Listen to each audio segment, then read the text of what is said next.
మనకి మన భారతీయ సంస్కృతిలో ప్రధానమైనది ఏంటంటే జబ్బు వచ్చాక వైద్యం కాదు, సెకండరీ. నీ కర్మకాలి వస్తే అది వేరే, దానికి వేరే ప్రాసెస్ ఉంది. జబ్బు రాకుండా ఎలా ఉండాలో 80% చెప్పిందే ఆయుర్వేదం. జబ్బులు రాకుండా నువ్వు 100 ఏళ్ళు శారీరక మానసికంగా ఆరోగ్యంగా ఆనందంగా ఉండడం ఎలాగో చెప్పిన శాస్త్రమే మన భారతీయ శాస్త్రం, సంస్కృతి. అలాంటి వేదం ఆయుర్వేదం. అందులో ప్రధానంగా వంటే చాలా కీలకం అన్నమాట. అండి వంట అంటే మనం 100 రకాలు కిచెన్లో పెట్టుకుని అన్నీ వేసుకుని వండుకుని టేస్ట్ వచ్చేలా తినడం ఏం కాదు. ఏ ప్రాంతంలో ఏం జరుగుతుందో ఒక్క ఐటెంతో కూడా వంట చేసుకుని తిని ఆరోగ్యంగా బతికిన ఉన్నారు. అప్పుడు వాళ్ళకేమీ విటమిన్ డిఫిషియన్సీలు, ఐరన్ డిఫిషియన్సీలు ఏం లేవు, కాల్షియం డిఫిషియన్సీలు అలాంటివి ఏం లేవు, పెద్ద పెద్ద రోగాలు లేవు. క్యాన్సర్ అంటే అప్పట్లో స్టేటస్ సింబల్. రాచపుండు రాజులకు మాత్రమే, రాచరికం అనిపించిన వాడికి మాత్రమే వస్తాను. నేను సుఖాలు భోగాలు ఎక్కువైపోయి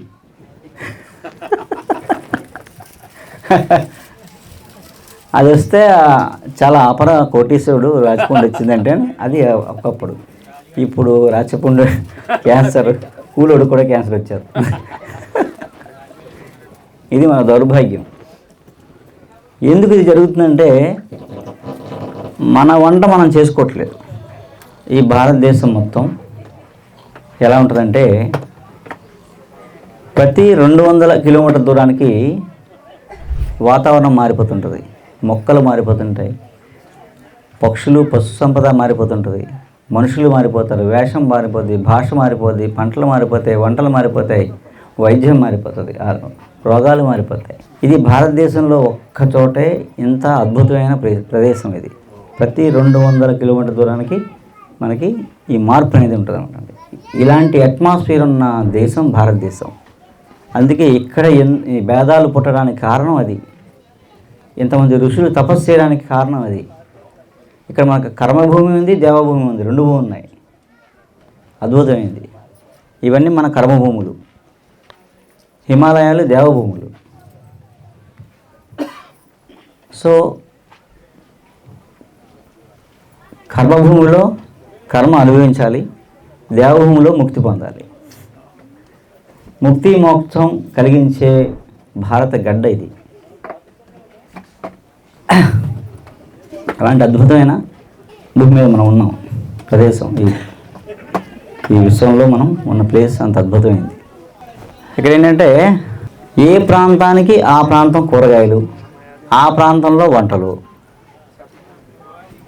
ఆ ప్రాంతపు సాంప్రదాయాలు, ఆ ప్రాంతపు సంస్కృతి, ఆ ప్రాంతపు పండగలు, వాటికి వండే పదార్థాలు, ఇవన్నీ ఒకచోట కూర్చుని ఋషులు భారతదేశం నలుమూలలా ఎలా ఉంటుందో వాతావరణం, ఏం పుడతాయో, ఏం ఉంటుంది, సంస్కృతి ఎలా ఉండాలో అవన్నీ రాసేసేవాళ్ళు తరుడైతో. భారతదేశం అంతటికీ ఒకే కూర రాయలేదండి. భారతదేశానికి మొత్తం 300 రకాల కూరలు రాసి, ఒక ఆంధ్ర తెలంగాణకి 300 రకాల తెలుగు వంటలు ఉన్నాయి. కూరలు వెజిటేరియన్ కూరల్లో మనకి 300-400 రకాల మన కూరలు పురుషులు ఉన్నాయి. ఇక పిండి వంటలు కాకుండా అవన్నీ చాలా సైంటిఫిక్గా. అవేంటంటే అసలు మన శారీరక స్థితిని, మానసిక స్థితిని ఒక ఉన్నతంగా ఉంచేలా పెట్టిన వంటలు అవి. నేను చాలాసార్లు చెప్తూ ఉంటాం. అంటే మీకు సింపుల్గా అర్థమవుతుందని అదే టాపిక్ చెప్తుంటాను నేను. ఇడ్లీ తిన్నాం మనం ఇవాళ. పొద్దున్న ఇడ్లీ తిన్నాం కదా, అక్కడ పులిహోర ఇడ్లీ తిన్నాం. ఇడ్లీ ఏం చేస్తామండి?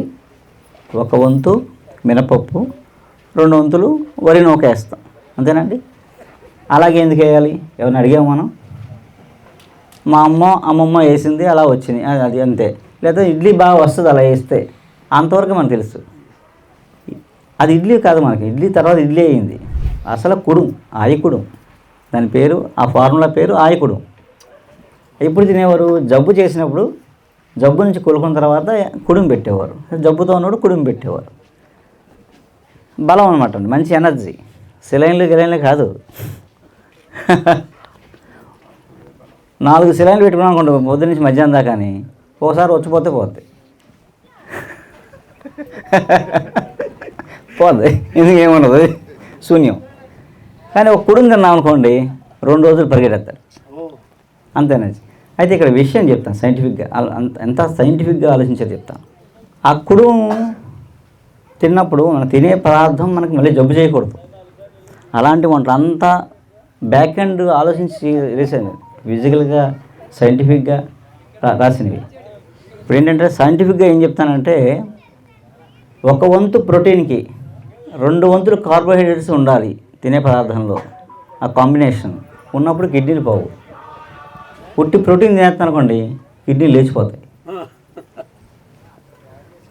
అలా దాని ఫార్ములా అది.